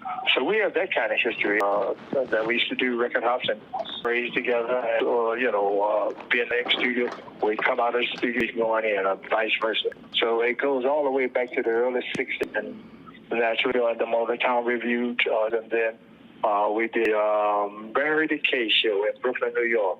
And so we did quite a few big heavyweight shows together. It was a bonding that the Supremes and us had way back then, and Mary, even after the Supremes no longer were together, we always stayed in touch. And I really moved when I went back to my bedroom. She had sent me a card earlier, I guess about a couple of months ago, and see a Christmas card. And at the end of it, she said, "Otis, I am so proud of you what you've been able to do." And I read that card, and I started crying, and all I understand. Because I always would, when we would talk, or either when I would kiss her or whatever, I would always end so-and-so and so-and-so and so to my Mary. And one time she said, "Yes, I am Mary." And so that was our connection. And I was late when I saw the picture of her and I at the opening of my play Broadway. And so whatever I had on, Mary was funny. She looked at me, she said, "You sure look good. Who's your woman? Where's your woman?" I said, "Come on, Mary, we've been knowing each other all these years, and we ain't never hit on each other." She said, "Well, I don't know about the name. You sure look good." And so I'm thinking about all those kind of times. So we just had a wonderful time and a wonderful history together. So I'm sad that, it had to come the way, because I was told that they had to break her door down into a house, So we're still waiting to find out more. Here they're going to have a private, session. I had talked to Eddie Levert, and he said that she had some stents placed in December. She had what? That she had some stents placed. She had surgery in December. That's what he told me. Right, I heard. Yeah, I know that because I just found that out. Not to go, rather fairly recent. Because I said, "Oh no," so he didn't mention that to me. During that we talked and would text. We call and see. I just call and see how you doing. I'm just in here chill. So but she never mentioned that she had stents. Well, it was interesting. Go ahead. Go ahead. I was just saying, the guy that used to sing with us, LeBraggs, he had stent in his, I guess his heart, and but he's doing all right. So, what you thought so interesting, what? Well, it was interesting because we ran it last night. She dropped a YouTube video that she recorded just a couple of days before she passed. And matter of fact, Shirley did a video, said she had talked to her the night before. And one of the things that I said last night is that just like with Sid Tyson, folk, they worked up until the last second. The video she dropped, she was talking about the new music she was releasing this month with Universal. It was like a 4.5-minute video, and it was just amazing because she was just smiling, and she was talking about all of these things she was doing in Black History Month, and she said, "Okay, folks, I'm gonna do a video later to share with y'all what I'm doing the rest of the month." And then that was the last video she posted. Wow. Yeah. Well, we just lost a beautiful spirit, so I wanted to call and give you a little insight. Growing up and knowing that you were just her hand in Florence, from 1 block from the building that I lived in downtown. It's amazing. It's amazing to talk about growing up. You talk about y'all growing up and being near each other, and I think that's something that a lot of people just don't realize. Just the proximity. When Aretha Franklin's funeral, Smokey Robinson talked about that as well. How there was so much of this talent in just a few blocks, living next to each other. That's right. Because Barrett Strong and I, we lived across the street from when we moved from downtown Detroit to the north end of Detroit, custard between Burst and I. And I was there, even then. But little did we know that we would have a connecting history, later on down the line. We were at Motown because, he had his first was Money, and the Barry and the James Bedford wrote, and then I know he came off the road, started writing songs, and some of his biggest hits, Barrett and Strong wrote. So, Detroit is just loaded with talented people, especially back then, and I would have been now. The thing that I think that it was just, I've done so many interviews with folks, and it's just, even as you reflect now, just when you think about just all of y'all in that small building, everybody living their dream, sure. and just all of those down moments, just laughing and talking, and it had to be something. You talking to Mary and the Supremes about their vision, what they want to do in the future, y'all sharing it with them, and all of those things happened where y'all became some of the most celebrated acts in American history and are known across the world. Sure. I've always said, and I really believe it even more so, I tell people Motown Records was no happenstance. God and his infinite wisdom brought that little 2-story family flat that housed all of those talented people, songwriters, producers, musicians, all the people that worked at Motown to help Motown flourish. He brought that company during the 60s, which has been noted as the most tumultuous decade within the last 100 years. But yet, here comes this company that created this music that helped in a whole lot of ways bring people together to help galvanize us, because we were a very disruptive country and everything during the 60s. And I never will forget when we did attempts on a world tour, and we were in Hong Kong, and I ran into 3 soldiers, and it was 75. The war in Vietnam just finished in 74 or 75. And they stopped and they said, "Mr. Williams, we don't mean to bother you, but we'll tell you something." I said, "Well, man, I'm going to listen to you guys because y'all were over there doing what we do." He said, "When we were in the fighting, putting our lives on the line, and fortunately we would get back to the base," he said, "the first thing we would ask, put on Motown Records, put on the Temptations, put Supremes." He said, "You guys, that going to help to make us through some very, very bad times." And they were telling me this. I was standing there, and I started welling up too, because it was so emotional to hear these guys talk about what Motown's music did. And he said, "We just to get back to the world," that's what they referred to as the world. And he said, "I just want to let you guys know, Motown, you're so important in survival that we had to get." So we stood there just a little bit longer. I went on, and I stood there and I said, "Wow, you mean to tell me music is that perfect? Guys laying their lives on get back to the base, but they want to hear some music on Motown, Temptations, Marvelous, Stevie Wonder, Miracles, Marvin Gaye." So that company, no happenstance, God company alone at that point, very special reason. I gotta ask you, like I've always said. No, go ahead. Like I always said. Music, look, I just got a plaque from my Senate registry about music. And Motown, and my girl is over 50 years old. I would have never imagined that record. And then when I heard it, when Smokey wrote it for us, I just said, okay, another great song. And let me cut this here now so I can. When we recorded My Girl, it was another great song by Smokey. And, we went in and recorded. Paul Reiser added the strings and horns on it. And then I came out of the studio and came back into the control room as Smokey was sitting there at the control room at the desk. And I said, Smokey, I don't know how big a record this is going to become, but I said, well, this is going to be a hit. Motown released My Girl December of 1964. February of 1965, we were at the Apollo.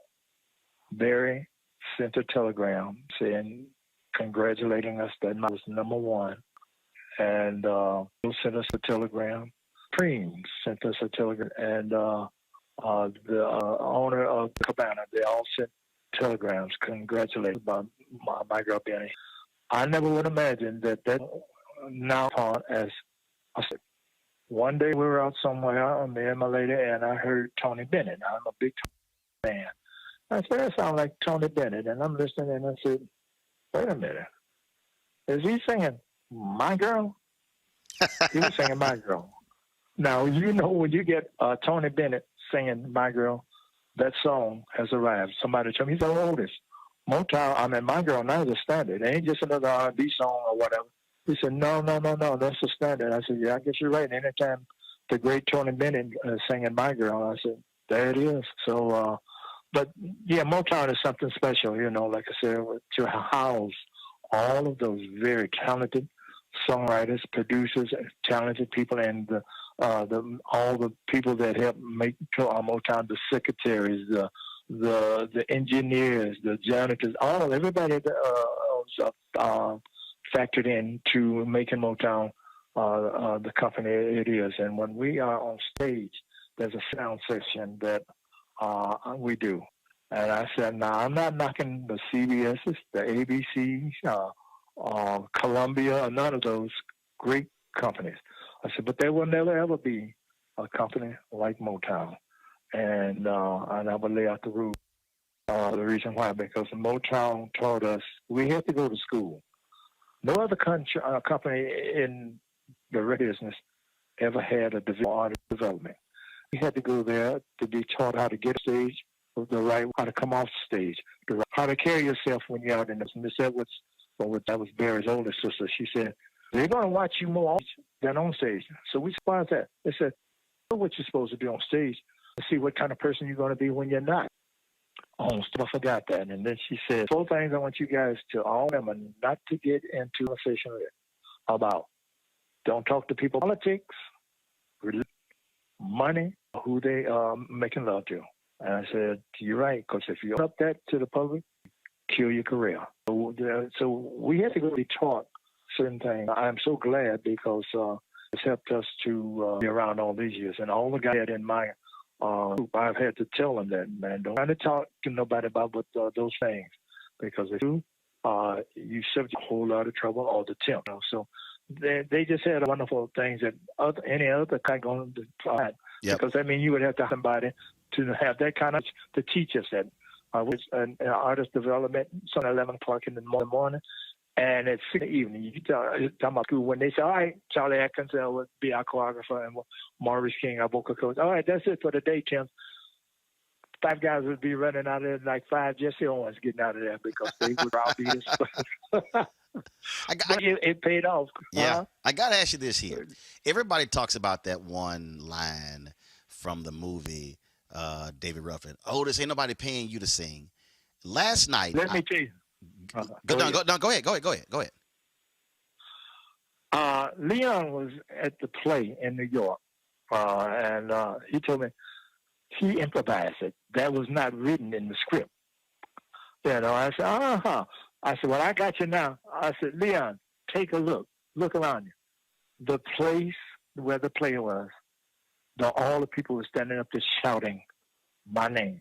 I said, what you gonna say now, Leon? He said, you got me. So David Ruffin never said that to you? No. Wow. No. See, no. people think Leon, so Leon, obviously he took license. Yeah, he took liberties. Hold on. Let me see. Hold on.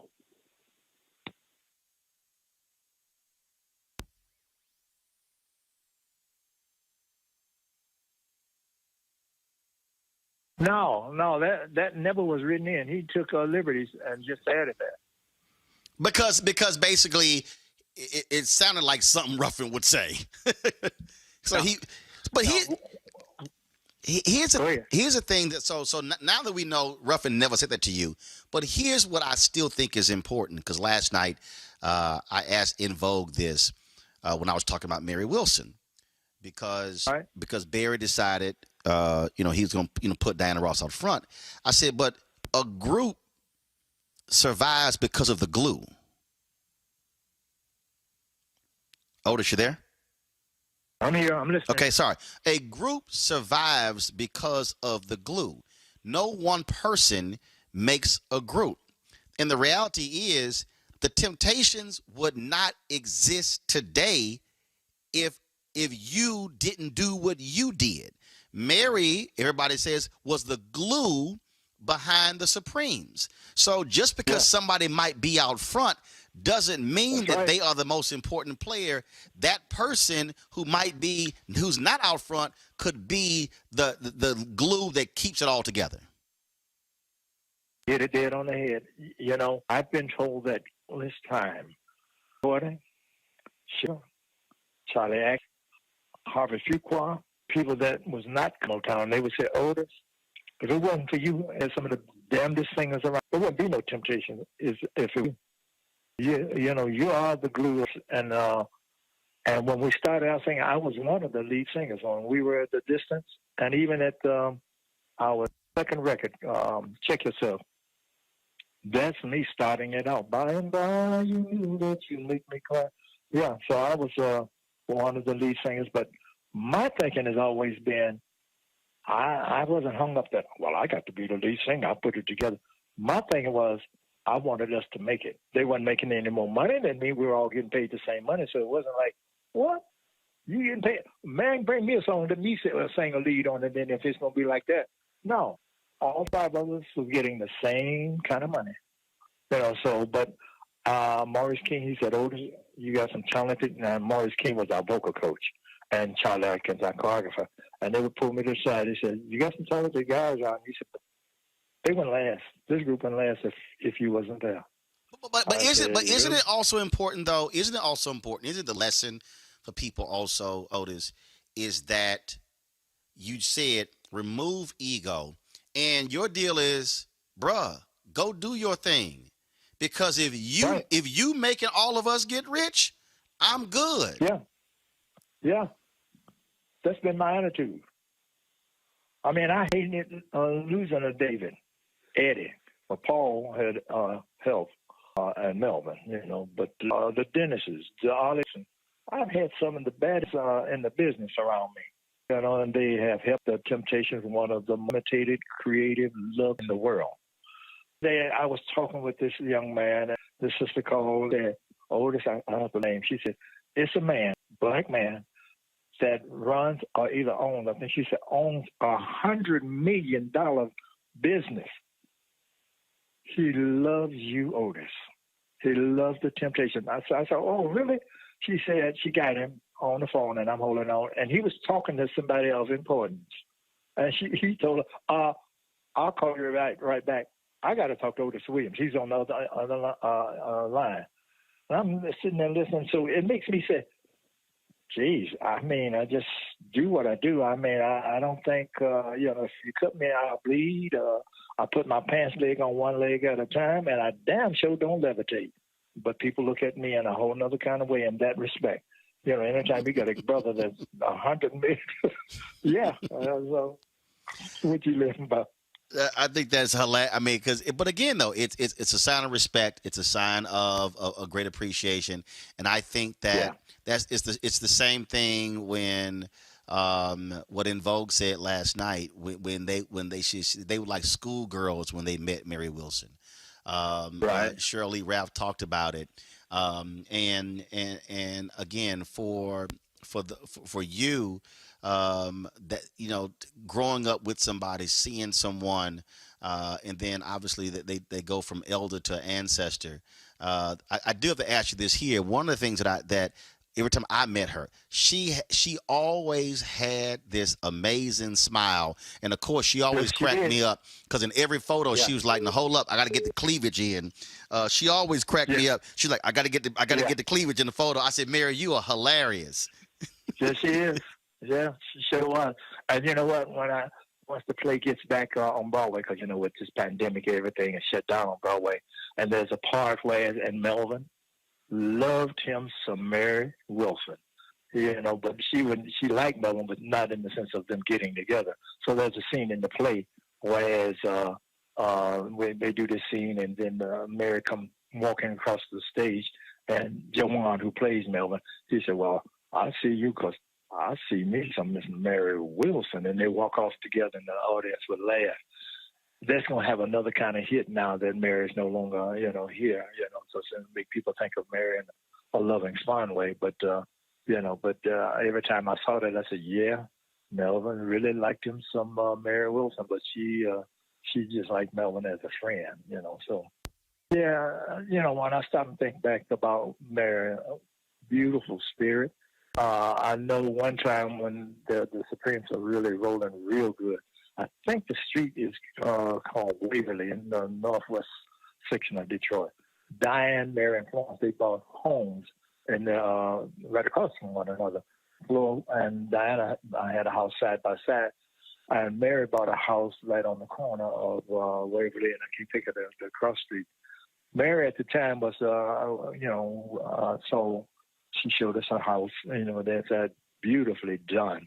And went upstairs to check it out. I said, well, I'll be damned. You got a round bed? She said, Mary being funny, yeah, that's right, baby. I got a round bed. And I had never seen a round bed before, but she had one of the first that I've ever seen, a round bed in her living room. In her bedroom. Yeah. Well, it was like I say, it was always great to meet her. I can only imagine what it was like knowing her from the moment she was 15 years old, growing up, to see the success with the Temptations, with the Supremes, and of course y'all with the Temptations. I do have to ask you this: how does it make you feel that from ever since then, if you are a girl group, you will be compared to the Supremes, and if you are, for the lack of a boy group or a male group, everybody, y'all are the standard. The Supremes are the standard for girl or women's groups, and the Temptations are the standard for boys and male groups. Everybody has to be, they're held up to the two of you. That has to feel amazing, that in order for them to be, that's the comparison. Y'all are the standard. Yeah, I have been told that a lot of times, and I think for the Temps, we needed a yardstick to measure by. We always, when we first got together, and I'm going back to Paul, Eddie, not even David, Al, Brian, Melvin, and myself. And we admired a lot of the great gospel groups. When we would start off our rehearsals, we'd start off singing gospel before we even started doing, contemporary songs, R&B or the pop songs, because after we would warm up on the Swan Silver Tones or Dixie Hummingbirds or something like that, then our first song that we would do is, never will forget, 100 Pounds of Clay by Gene McDaniels. And then we would start going into other things. But our yardstick was, like I said, gospel groups, because we were all Southern boys. So we were, raised up listening. I didn't get into contemporary groups of the R&B ilk until I moved to Detroit. So I think for us, that was the yardstick that we would measure how we wanted on.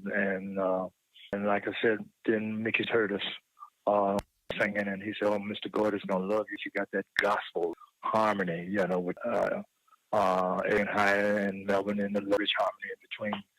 So I think we always have a yardstick to measure how we want to be, and then naturally, great Paul Williams said, "Well, to be exciting, we have to move, sell sex," and how we started with choreography. Our yardstick of measuring was the great gospel groups.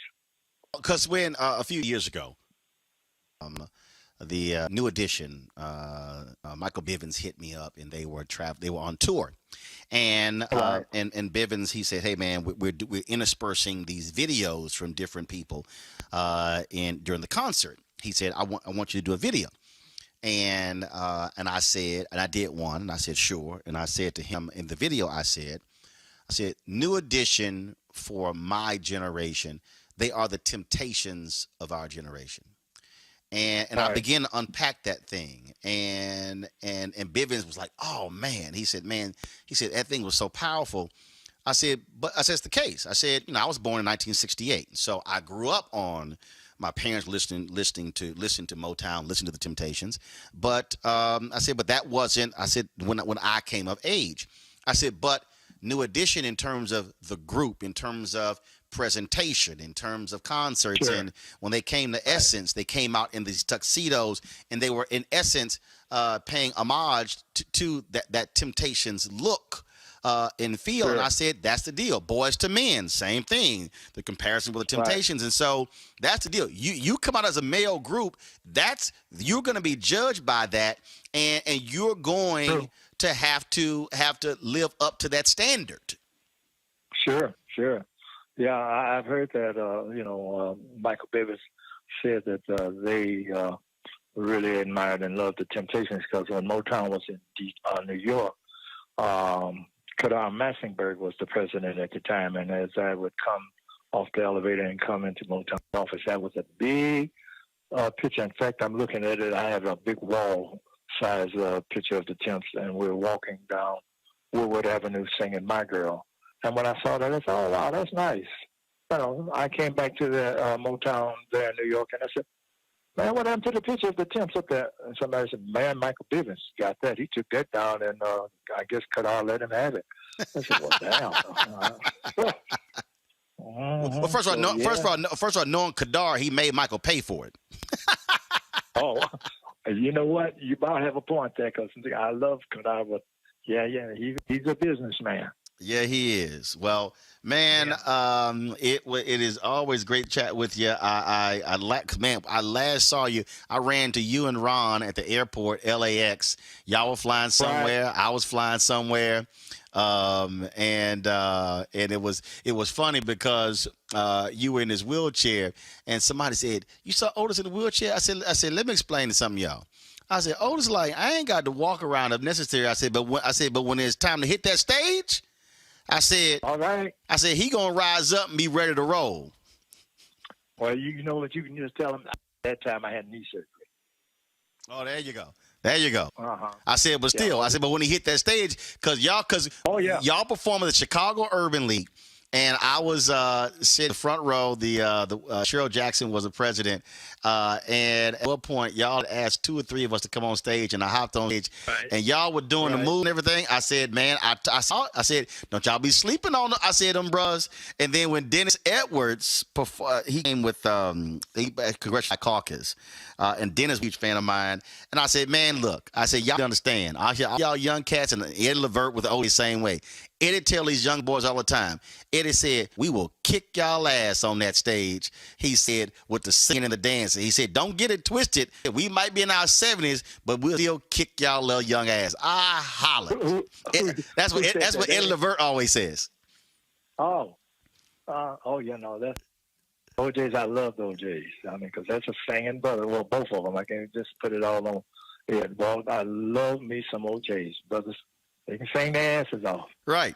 But the thing is, and he said, y'all put on a show. It's the outfits, it's the dancing, it's the music, and it's a show. It's not just walking around yelling and screaming. No. You put on a show for the people. See, and that's artist development.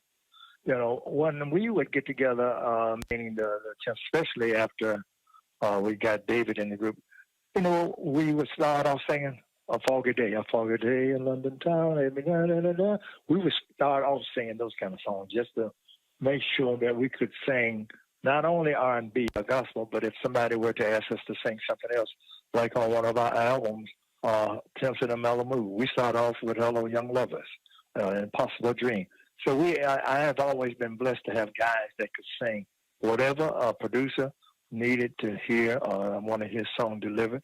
I've always had the voices in my group that could sing anything. We wasn't just regimented for gospel, 5-part modern harmony. Even touched on ink spots at the Copacabana with If I Didn't Care.